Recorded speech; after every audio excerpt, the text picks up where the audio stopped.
Don Fernando Neira es el director nacional del programa de agua y saneamiento rural. Don Fernando, buenos días, bienvenido a Onda Azul. Muy buenos días, ¿qué tal? ¿Cómo están? Un saludo a toda la población de Puno y muchas gracias por la invitación. Ustedes van a cumplir toda una jornada de trabajo el día de hoy, si es que nos puede especificar, por favor. Bueno, en primer lugar, el día de hoy estamos visitando la ciudad de Puno para iniciar una ronda, digamos, de mesa de trabajo de destraves con las distintas autoridades de la provincia, y un poco es abordar con todos los programas del Ministerio de Vivienda. No solamente va a estar el programa de saneamiento rural urbano, sino también el programa, los diversos programas que tenemos en el Ministerio, para ver justamente el avance, el estado de los proyectos y estos también cómo se vienen ejecutando, y también atender, digamos, los pedidos que tienen los alcaldes en este momento, ¿no? A ver, en horas de la mañana, uno de nuestros oyentes, al hacer la pregunta justo en vuestra presencia aquí en Puno, una de las personas opinaba lo siguiente: si existe facilidades, por ejemplo, que se ha dado para todo lo que es minería, en donde ya no existe la secuencialidad, sino algunas facilidades para que se puedan cumplir con todos los requisitos, es cierto, pero no necesariamente en forma secuencial. Para este caso, usted habla de destrabar. ¿Cómo se podría ayudar en destrabar varios proyectos que por años o por meses están esperando su aprobación? A ver, ese es un tema que tiene que ver con entender la lógica de gestión que tiene cada municipio. Como usted sabe, hay proyectos que tienen muchos años y eso va a depender de la prioridad que le han dado los municipios. Hay que ser bien sinceros, los municipios reciben un 100% del presupuesto y no ejecutan todo. Y eso tiene que ver justamente en cómo priorizan y cómo digamos, desarrollan esta capacidad de ejecución. Por otro lado, ellos demandan también proyectos al Estado que muchas veces ellos no sinceran, o sea, tienen recursos y no sinceran. Entonces, ahí viene el problema, digamos, de cómo se traban los proyectos, porque los proyectos se elaboran o se desarrollan bajo un perfil. En el caso de mi programa, por ejemplo, nosotros damos una aptitud a esos proyectos y tenemos, por ejemplo, a nivel nacional, cerca de 500 proyectos que están con aptitud, o sea, están aptos para ejecutarse.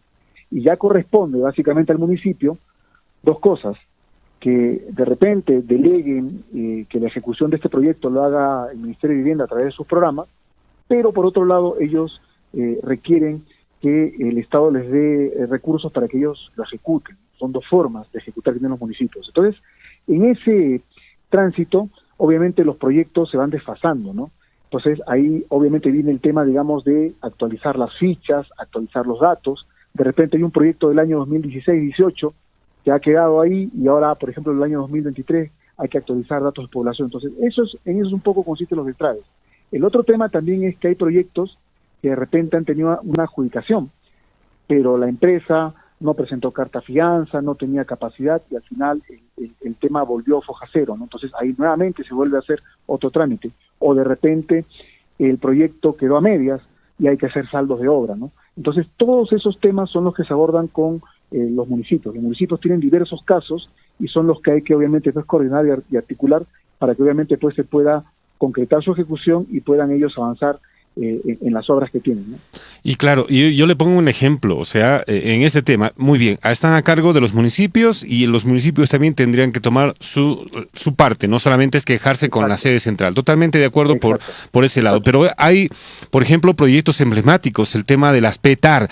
En esta semana el consorcio o la empresa saca un pronunciamiento con el tema de la construcción de las plantas de tratamiento, saca un pronunciamiento y el viceministro a través de Onda Azul también responde a ese pronunciamiento y ambos están en ese tirijala. O sea, a ver, por un lado, la misma empresa acusa, momento, existen proyectos y nosotros recibimos el proyecto elaborado y nosotros tenemos que ejecutar, pero en el desarrollo de la ejecución del proyecto nos encontramos con una serie de problemas e inconvenientes. El ministerio y quieren ejecutar la carta fianza y el ministerio le dice: un momento, ustedes no han cumplido, esto no han cumplido, lo otro no han cumplido y por lo tanto nosotros sí vamos a ejecutar la carta fianza y esto va a ir está en un arbitraje y va a ir seguramente a un proceso que va a durar años. ¿En desmedro de quién? Del ecosistema del lago Titicaca. ¿Qué hacer para tratar de evitar todos estos inconvenientes cuando ya se tiene el presupuesto y se está comenzando con la ejecución? Obviamente ese es un tema digamos que es de importancia, y lo que obviamente buscamos es hacer un seguimiento y acompañamiento del proyecto. O sea, no es dejar a los proyectos y la ejecución que vaya por sí sola, sino hay que hacer un acompañamiento permanente, ¿no? Y en ese sentido, lo que estamos haciendo en el caso, por ejemplo, de saneamiento rural, es justamente hacer un seguimiento a todos los proyectos para evitar estos problemas, porque obviamente si vamos con un proyecto que ejecuta una empresa y al final aparecen de repente situaciones que no estaban previstas en el expediente técnico, son cosas que tienen que mejorarse, ¿no? Y es un poco lo que pasó en Coata, ¿no? En Coata, por ejemplo, el expediente recibió 58 observaciones técnicas, y eso obligó justamente a mejorarlo. Se tomaron un tiempo para poder incorporar recomendaciones. ¿Por qué? Porque obviamente hay que tener en cuenta que si enfrentamos a no solamente cloración, hay que también tener en cuenta que hay metales pesados, hay que tener en cuenta que hay coliformes, hay que tener en cuenta que hay cierto grado de contaminación, hay que tener en cuenta que la contaminación no solamente es superficial, sino subterránea. Entonces, todos esos aspectos son importantes considerar antes de integrar las bases de una licitación. ¿Para qué? Para que todo eso lo tenga una empresa y la empresa tenga la menor incertidumbre al momento de ejecutar, ¿no? Entonces, justamente el día de ayer se ha otorgado la buena prueba del proyecto de Coata por 65 millones, y vamos obviamente a cuidar de que este proyecto se ejecute conforme a lo que está establecido en la ley de contrataciones, y también obviamente pues que las bases han incorporado todas estas observaciones, que son, como le digo, más de 50 observaciones técnicas, a lo que apuntan justamente es a evitar de que no surjan otras situaciones o imprevistos que alteren pues una ejecución, ¿no? Y obviamente lo que corresponde básicamente es una conducción adecuada de estos procesos, ¿no? Imagínense, eso pasa, por ejemplo, en contrataciones que tiene el Estado. Los municipios también tienen que hacer eso con los proyectos que ejecutan. Entonces, es un tema, digamos, en el cual tenemos que unir capacidades y fortalezas para que obviamente los proyectos puedan llegar a la población como corresponden, ¿no? Y claro, y estamos hablando justo en ese tema. Yo le ponía este ejemplo de las PETA porque lo mismo ha sucedido con el tema del Hospital Manuel Núñez Butrón. Tranquilos, ¿no? Ese tema ustedes no lo manejan, pero le estoy poniendo más o menos ese ejemplo. Se termina el expediente, se da la buena pro, se pone la primera piedra, ceremonia por aquí, fotitos por allá y videos por allí, y por supuesto cuando se comienza a ejecutar dice: un momento, no podemos hacerlo porque falta esto, este expediente está maltrecho, no está bien hecho, con estos problemas. Y acotación viene lo que pasa con el convenio 025, dotación de agua potable para la ciudad de Puno. Está interesante, sin embargo, ya el expediente tiene observaciones, pero el expediente hecho ¿dónde? O sea, ¿se ha hecho en campo o no se ha hecho en campo? Esa es la preocupación que uno tiene. Y más aún todavía cuando los dirigentes participan de la reunión y a veces los funcionarios del ministerio se extralimitan y dicen: ¿quieren o no quieren? Terminan preguntando: ¿quieren o no quieren este proyecto? Entonces que se apruebe. Pero otra vez vamos a cometer el mismo error como el tema de las PETAR, observaciones tras observaciones, y va a quedar trunco ese proyecto. Creo que el tema del destrave pasa justo por lo que usted acaba de decir. Si no se levantan estas 50 y tantas observaciones para el tema Coata, no se puede ejecutar. Lo mismo pasaría para la 025. Por eso es importante el tema de que obviamente pues se den, digamos, los plazos, ¿no? Si nosotros alteramos los plazos, obviamente pues vamos a caer en incertidumbre y aparecen lo que se conoce como los vicios ocultos, ¿no? Y eso es una cosa que va a pasar en toda obra, ¿no? Ya sea de saneamiento, de salud, de educación, y eso obviamente es lo que tratamos, digamos, de cuidar, ¿no? Por eso va a depender mucho de la conducción que se tenga, y obviamente pues la actual gestión de la ministra Jania lo que busca es eso, ¿no? El tema de acompañar y garantizar la correcta ejecución teniendo en cuenta los plazos, y obviamente pues teniendo en cuenta un componente técnico que es importante considerar dentro de la ejecución de los proyectos. Nosotros obviamente estamos arrastrando los proyectos de otras gestiones, y sobre eso estamos obviamente generando estos mecanismos de revisión de destrave, ¿no? Tenemos proyectos del año 2022, 21, 18, ¿no? Hasta incluso el año 2016, que están ahí vivos, dando vueltas, y justamente queremos darle atención a los alcaldes justamente para sincerar, ¿no? Sincerar de parte de ellos y de parte de nosotros justamente cuál es la capacidad de ejecución que se tiene, si ellos van a poder hacerlo, si los transferimos, si obviamente ellos van a disponer de repente para que nosotros lo ejecutemos, y con eso dimensionar un trabajo que para el año 2024 sea obviamente beneficioso, y obviamente pues totalmente transparente, ¿no? Eso es lo que buscamos, señor periodista. Muy bien. Y a ver, ¿y de cuántos proyectos estamos hablando y de qué cantidad de presupuesto se está refiriendo? Bueno, ahorita en lo que se refiere a mi cartera, por ejemplo, que ve saneamiento rural, estamos viendo básicamente el tema de Coata, en donde tenemos este proyecto de 65 millones, que ya tiene buena pro, el día de ayer se ha dado la buena pro, y tenemos también otros 3 proyectos que son de transferencia. Ahí, por ejemplo, estamos hablando de montos que son mucho menores, porque son proyectos de menor envergadura, estamos hablando más o menos de casi 12 millones de soles para 3 proyectos, pero que en este caso son transferencias. Y ahí, por ejemplo, nosotros ya hemos declarado aptos los proyectos y están básicamente esperando el financiamiento que debe dar el Ministerio de Economía. El Ministerio de Economía estamos con un paquete de 200 proyectos a nivel nacional que requieren transferencia a gobiernos locales, y estamos obviamente en esa gestión para que obviamente pues habiliten los recursos de transferencia, ¿no? Es lo que le puedo indicar, señor periodista. Sí, y ¿tiene usted conocimiento qué es lo que se va a anunciar en torno a la PETAR? Bueno, me imagino que el día de hoy que tenemos esta mesa de estraves, mencionar el tema es uno de los puntos a tratar, digamos, a la mesa de estraves. Es un tema que corresponde a otro programa que es encargado de este tema, y ahí se darán todos los alcances necesarios sobre el tema de la PETAR, que, como le repito, ¿no? Vamos a nosotros a tratar de dar toda la atención debida para que el tema pueda, digamos, viabilizarse y pueda, digamos, beneficiarse a la población. Y en ese tema de lo que es saneamiento rural, ¿cómo está? A ver, asociado al estrés hídrico, falta de precipitaciones pluviales, quién sabe, pueda llover, ¿no? ¿Qué pasaría si llueve? Estaría interesante. Se va a solucionar casi el problema, pero si es que no llueve, ¿qué pasaría? A ver, hay que tener en cuenta algo, señor periodista. El tema del saneamiento rural es un tema que no depende básicamente de un solo sector. Es un conjunto de sectores los que intervienen, influyen en el tema, digamos, del saneamiento rural. Porque el agua depende básicamente pues de varios factores, del riego, de repente también de la escorrentía que viene y que afecta de repente por la ciudad, o por el tema, digamos, de la afectación de alguna actividad económica. Entonces, al final, en el campo va a llegar obviamente pues un agua que va a tener que ser analizada, vista, para ver cuáles son los efluentes que intervienen. Y sobre eso obviamente pues se trabaja el tema de la calidad y la solución que se va a dar al saneamiento rural, ¿no? Hay zonas, por ejemplo, donde el agua o la nata freática está prácticamente a 3 metros, 4 metros, no se puede poner una tubería, tiene que haber una solución distinta, ¿no? Entonces, va a depender del contexto que se pueda dar en la zona rural. Ahora, el tema del estrés hídrico es un tema que obedece básicamente pues a temas que están asociados a la situación climática que tenemos, ¿no? El estrés hídrico es un tema que tiene que ver en que tenemos una poca capacidad de absorción de humedad, y eso es un tema que se da por efecto básicamente que tenemos ahorita el calentamiento de las aguas en el Océano Pacífico, hace básicamente pues que a nivel general de la sierra no tengamos humedad y que se tenga pues retención de agua, y eso es lo que está haciendo que se disminuyan los cuerpos de agua.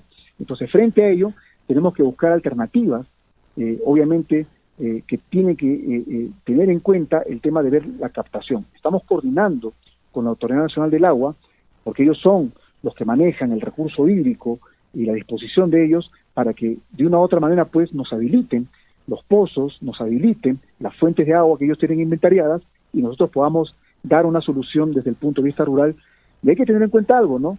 De que en las zonas rurales muchas veces las personas no solamente se preocupan de ellos, se preocupan sus animales también, que no tienen que tomar. Entonces, es una solución que tiene que verse de un punto de vista integral, y es una de las cosas que estamos coordinando y articulando para que esto pueda atenderse debido al contexto que estamos teniendo, que es un contexto general, y que obviamente pues es una de las cosas que hay que, digamos, comenzar a trabajar desde una medida de respuesta frente a esta situación que se tiene con el estrés hídrico, ¿no? Entonces, es un tema que hay que comprenderlo desde un punto de vista científico, desde un punto de vista de gestión y desde un punto de vista de la realidad que hay en las zonas rurales. Obviamente pues tenemos que atender y caracterizar bien básicamente a la población que va, digamos, tener este tipo de situaciones. Perfecto. Y de la explicación que usted nos ha dado sobre el tema de atender al medio rural, entonces, ¿cuántos proyectos multisectoriales se tienen en carpeta? Bueno, ese es un tema, como les digo, que ya a nivel, digamos, de cada sector vamos a articular y coordinar con los diversos sectores que están involucrados, justamente para poder trabajar y articular estos temas. Y esto pueda de una u otra manera pues consensuarse con los otros sectores. Cada sector tiene sus prioridades y tenemos que articularlas, y obviamente hay una mesa de trabajo en Puno con la región, ¿no? Que es obviamente el ente articulador con la cual vamos a coordinar justamente para ver, digamos, cómo atender estas iniciativas, sobre todo básicamente porque ellos tienen todo el mapeo y toda la información de esta población y comenzar a articular estas acciones. Pero eso tiene que ser ya, o sea, tiene que ser lo más pronto posible porque ya estamos frente pues a este periodo en el cual tendremos pues estos eventos climáticos. No olvidemos que no solamente sequía en Puno, no olvidemos que el año 2010 llovió muy excesivamente en Puno y en Cusco. Entonces, obviamente hay que trabajar dos escenarios. Un escenario en el cual puede haber ausencia de lluvia, de humedad, pero también es posible que pueda haber variabilidad climática, como la que ocurrió el año 2009, 2010, en donde prácticamente la población tuvo que sacar sus barcos para que obviamente pueda digamos, desplazarse. Entonces, una cosa que hay que tener muy en cuenta también, señor periodista. Y lo lamentable de todo esto, y lo digo como puneño, es que a veces llueve fuerte y nos olvidamos en esta época, y nos acordamos en esta época de estiaje de hacer la prevención para ese momento. Pero justo están con estos proyectos que nos puede permitir paliar lo que va a significar, porque el tema del cambio climático va a ser permanente. ¿Cuál va a ser la mecánica de trabajo? Se han invitado a los alcaldes provinciales, distritales, a los dirigentes. Sí, ¿Qué información tiene usted? Alcaldes, básicamente autoridades con funcionarios, con técnicos que manejan básicamente los proyectos y sobre ellos obviamente se va a revisar cada cartera, ¿no? Cada municipio tiene una cartera de proyectos y se va a revisar esa cartera de proyectos, ¿no? Eso es un poco la lógica, el destrave que se tiene para poder ver y obviamente pues agilizar algún trámite. No es necesario, la idea es que no vayan obviamente a Lima, sino acercarnos acá para obviamente ver cada situación. Esa es la razón y se ha convocado a los alcaldes de la provincia. ¿Y cuántos funcionarios han llegado del ministerio? Estamos viniendo, los funcionarios que trabajan en la CAC de acá de Puno y también los funcionarios de los programas. Estamos hablando de más o menos unos 5 programas. Programa Nacional de Saneamiento Urbano, Programa Nacional de Saneamiento Rural, Programa Nacional que tiene que ver con lo que es mejoramiento de calles y barrios, todo lo que tiene que ver también con lo que es saneamiento físico legal, ¿no? Y otros temas también que están en paquete dentro, digamos, de los proyectos que tienen los municipios. Y a ver, ¿el trabajo será solamente el día de hoy o mañana también? Hoy y mañana. Así es. Pero obviamente la agenda queda, ¿no? Ya una vez que se tenga claro la situación que tiene cada paciente, cada alcalde es un paciente, obviamente ya se va a tener una línea de trabajo con cada uno de ellos, ¿no? Y obviamente, pues, siempre estamos permanentemente coordinando con los alcaldes, atendiéndolos y recibiendo. No hay, digamos, un tema de corte, es continuo este proceso. ¿Y para cuándo tendrán ustedes la consolidación del trabajo efectuado en Puno? No, eso es permanente. Entonces vamos a tener, obviamente, una nueva mesa de trabajo más adelante. Esto se está haciendo periódicamente. En el caso de Puno se está haciendo por provincias, ¿no? Entonces, hace unos días hemos estado en Desaguadero, ahí también se ha dejado una agenda de trabajo y en función, digamos, a cómo vaya el ritmo, digamos, de avance, de implementación de cada, digamos, iniciativa que tiene cada alcalde, nosotros coordinamos con ellos para que se nos convoque nuevamente, digamos, a una nueva mesa de trabajo. Ojalá que podamos conversar permanentemente con usted y los otros funcionarios de tal forma que la población también pueda ejercer a su derecho de fiscalización sobre lo anunciado. Totalmente, ¿no? Obviamente creo que la transparencia es lo más abierto que tenemos para la población, señor periodista. Perfecto, don Fernando, muchas gracias, gentil con Onda Azul. Muchas gracias a usted. Buenos días, gracias. A usted también. Fernando Neira, director nacional del Programa de Agua y Saneamiento Rural, ha estado con nosotros en Participación Ciudadana.